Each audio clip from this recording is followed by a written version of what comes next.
I go into families' homes every day and work on child development, prevent child abuse and neglect, and promote parent-child relationship. Basically, any background history that prevent them from being a child in the past and affects how they raise their child in the future, basically. So if, let's say, in the past their parents like to hit them, or as a means of punishment or discipline, and so they get to learn, oh, that's their form of love from parents.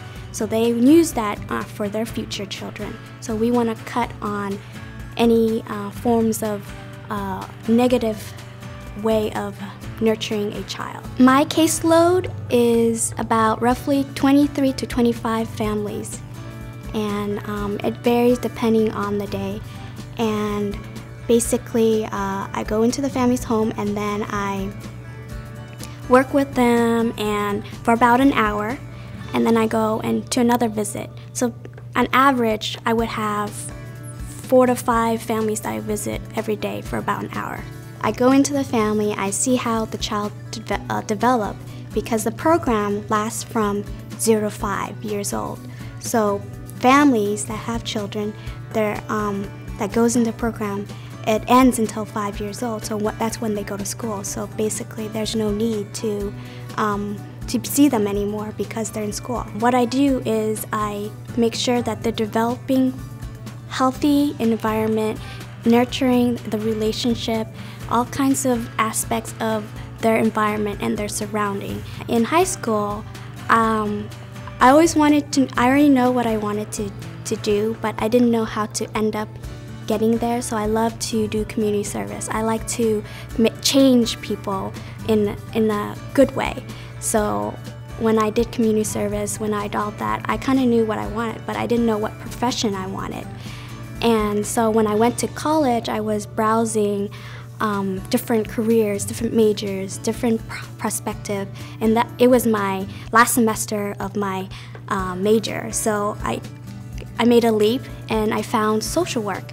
And so social work fitted my criteria of helping out the community as well as making changes for the family. And so I got an internship when I was in graduate school.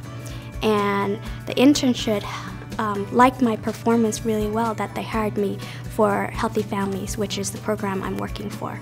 It's required basically to have an internship so that the experience is there, and also it helps you understand what you're up against when you do graduate and work in that field. You need a master's or a bachelor's degree in college in order to work with families that have background history of domestic violence, sexual abuse, physical abuse.